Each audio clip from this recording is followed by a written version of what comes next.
শোল মাছ এমন একটি মাছ বাচ্চা থেকে বয়স্ক প্রত্যেকের খাওয়ার খুব প্রয়োজন। মা ঠাকুমারও বলতো শোল মাছ খেলে নাকি গায়ে রক্ত হয়। তাই শোল মাছের একটা রেসিপি নিয়ে চলে এসেছি আমি মিতা কিচেন আগমনীতে। তাই আমন্ত্রণ জানাই আমার সব বন্ধুদের। অনেকে অনেকভাবেই শোল মাছ রান্না করে থাকেন, আমি আজ একটু অন্যভাবে বানাবো। তাই ভিডিওটি শেষ অবধি দেখার অনুরোধ রইল। আজ আমি বানাবো শোল মাছের কালিয়া। প্রথমে আমি মাছটা কেটে নিচ্ছি। আমার মাছের আঁশ ছাড়ানো হয়ে গেছে, এবার মাছটা কেটে নেব।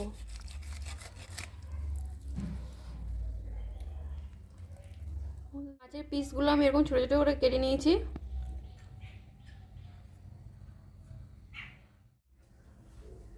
প্রথমে আমি মাছগুলো মেখে নেব।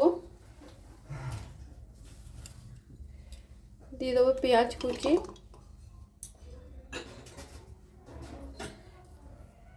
টমেটো কুচি,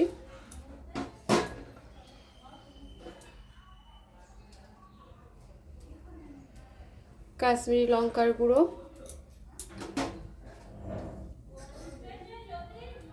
হলুদ গুঁড়ো, শুকনো লঙ্কা বাটা। আমি এখানে শুকনো লঙ্কাটা বেটে নিয়েছি। আদা বাটা, ধনে গুঁড়ো আর জিরে গুঁড়ো, স্বাদ মতো নুন।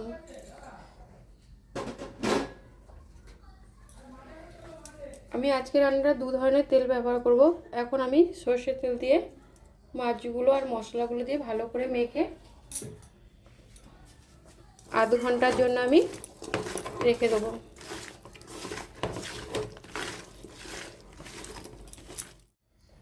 কড়াইটা বসিয়ে আমি গ্যাসটা অন করে দিয়েছি।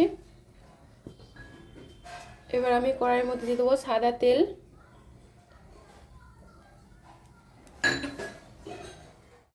তেলটা গরম হয়ে গেছে, এবার আমি আলুগুলো ভেজে নেব।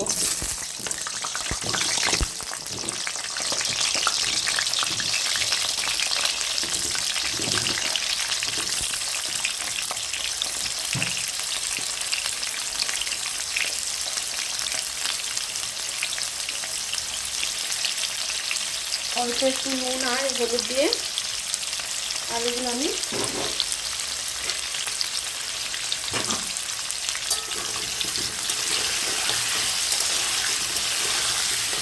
আলুটা লাল লাল করে আমি ভেজে তুলে নেব।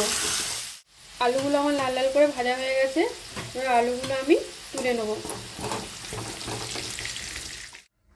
এবার আমি এই তেলের মধ্যেই ফোড়ন দেবো। গোটা শুকনো লঙ্কা, তেজপাতা, এলাচ, লবঙ্গ আর দারচিনি। এবার এর থেকে একটা সুন্দর গন্ধ বেরোলেই এর মধ্যে আমি দিয়ে দেবো থেতো করা রসুন। রসুনটা আমি মিহি করে বাটিনি, থেতো করে নিয়েছি। রসুনটা আমি এবার হালকা ভেজে নেবো, খুব বেশি ভাজবো না। রসুনটা হালকা ভাজা হয়ে গেছে, এবার আমি দিয়ে দেবো পেঁয়াজ কালি দিয়ে আবার আমি ভালো করে নেড়ে নেবো। এটাও খুব বেশি ভাজবো না, হালকাই ভাজবো। রসুন আর পেঁয়াজ কলিটা আমার হালকা ভাজা হয়ে গেছে, এবার আমি এর মধ্যে দিয়ে দেবো মাখিয়ে রাখা মাছ। মাছটা আমি আধ ঘন্টায় মেখে রেখেছিলাম।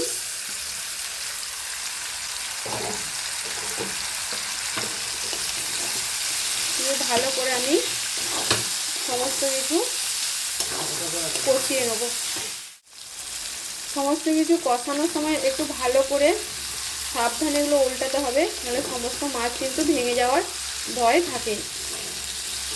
আর গ্যাসের ফ্লেমটা একবারে লো ফ্লেমেই সবসময় রাখবেন। এবার আমি অন্য পিঠটা উল্টে দেবো, খুব সাবধানে উল্টাতে হবে। দিয়ে আবার আমি সমস্ত কিছু ভালো করে নেড়ে নিলাম।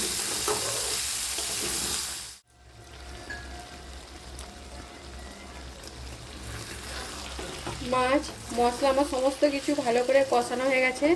দেখুন তেল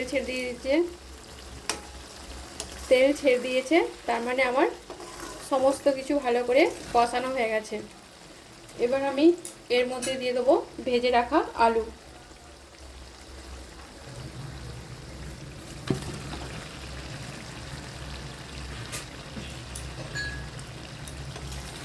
ভেজে রাখা আলু দিয়েও আমি কিছুক্ষণ আবার একটু কষিয়ে নেব।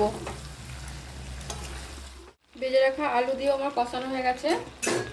এবার আমি এর মধ্যে মাছ যে মেখে রেখেছিলাম ওই বাটিটা ধুয়ে আমি জল দিয়ে দেবো। জলের পরিমাণ একটু বেশি লাগবে, কারণ আলুটা সেদ্ধ হবে। দিয়ে আবার আমি সমস্ত কিছু ভালো করে নেড়ে দিলাম।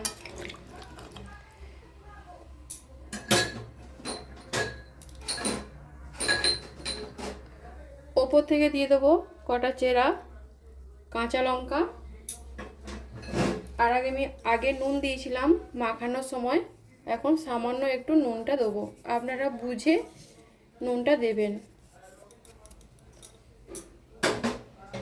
দিয়ে আবার সমস্ত কিছু নেড়ে দিয়ে আমি এবার ঢাকনা দিয়ে রান্না হতে দেবো কিছুক্ষণ, যতক্ষণ না আলুটা সেদ্ধ হয়।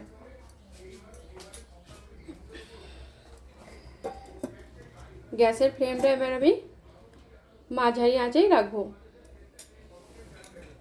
এবার আমি ঢাকনাটা খুলে দেখে নেবো আলুটা সেদ্ধ হয়েছে কিনা।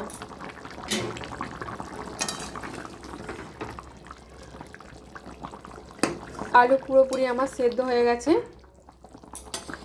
এবার আমি ওপর থেকে দিয়ে দেবো গরম মশলা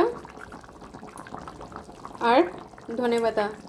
দিলেই আমার তৈরি আজকে শোল মাছের কালিয়া। শোল মাছের কালিয়া গরম ভাত দিয়ে খেতে খুব ভালো লাগে। আশা করি রেসিপিটি ভালো লেগেছে। ভালো লাগলে আমার চ্যানেলটি লাইক, কমেন্ট, শেয়ার এবং নতুন বন্ধুদের বলবো চ্যানেলটি সাবস্ক্রাইব করে পাশে থাকা বেল চিহ্নটি অন করতে, আমার নতুন নতুন ভিডিও পাওয়ার জন্য। আজ তাহলে এই পর্যন্ত, হাজির হব আবার অন্য কোনো রেসিপি নিয়ে। ভালো থাকুন, ধন্যবাদ।